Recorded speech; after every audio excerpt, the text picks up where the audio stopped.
अष्टावक्र गीता उपदेश संख्या 54। प्रश्न है, तू ब्राह्मण क्षत्रिय आदि वर्ण नहीं है और न तो किसी आश्रम वाला है, न आंख आदि इंद्रियों का विषय है, ऐसा जानकर तू सुखी हो। इसके उत्तर में अष्टावक्र जी ने 3 ही सूत्रों में राजा जनक के तीनों प्रश्नों ज्ञान, मुक्ति और वैराग्य का स्पष्टीकरण देते हुए मुक्ति की विधि बता दी। आगे इसकी जनक और व्याख्या करते हैं, जिससे जनक को पूर्ण रूपेण यह तत्वबोध हो जाए।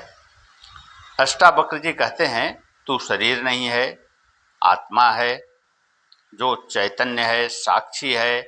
आत्मा का कोई वर्ण नहीं होता, आत्मा ब्राह्मण क्षत्रिय शूद्र नहीं होती, वह तो चैतन्य ऊर्जा मात्र है जो सभी जीवों में समान रूप से व्याप्त है। यह आत्मा न तो किसी वर्ण वाली है और न आश्रम वाली ही, न इसकी कोई जाति है न लिंग। ये 4 आश्रम ब्रह्मचर्य, गृहस्थ, वानप्रस्थ और संन्यास भी आत्मा के नहीं हैं। आत्मा न कर्ता है, न भोक्ता, न भोग्य विषय। इन तीनों से परे आत्मा निराकार और विश्व का साक्षी मात्र है, केवल दृष्टा है। अष्टावक्र जी जनक से कहते हैं कि तू वही आत्मा है, ऐसा जानकर सुखी हो। चूँकि ये वर्ण, आश्रम एवं इंद्रियों के विषय आत्मा के नहीं हैं, अतः ये तेरे नहीं हो सकते। इन वर्णाश्रम के धर्मों को मानने का विधान केवल अज्ञानियों के लिए है, जिससे वे अपना क्रमिक विकास कर आत्मज्ञान को उपलब्ध हो सकें। वो जनक को आत्मा के वास्तविक स्वरूप का ज्ञान कराते हुए कहते हैं कि तू इसे जान ले और सुखी हो।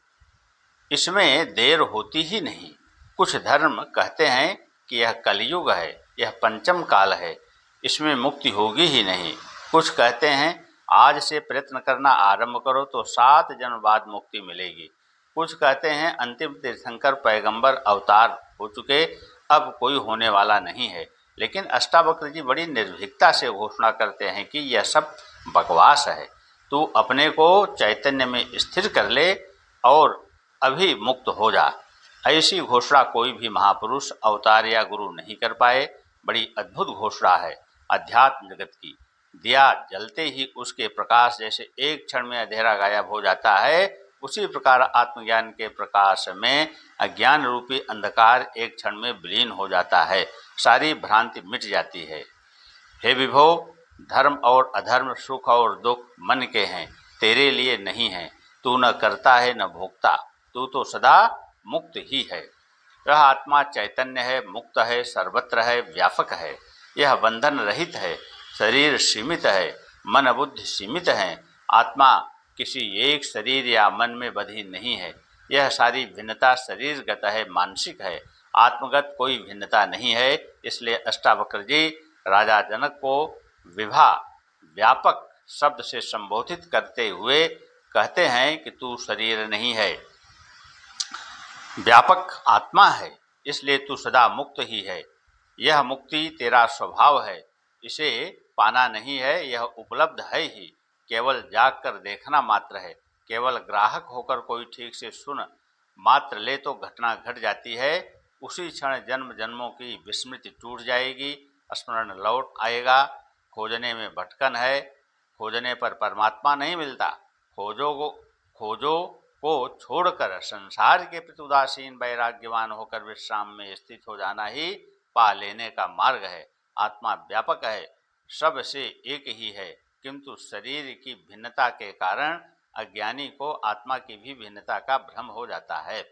अष्टावक्र जी कहते हैं कि तू अहंकार के कारण अपने को कर्ता और भोक्ता मान बैठा है।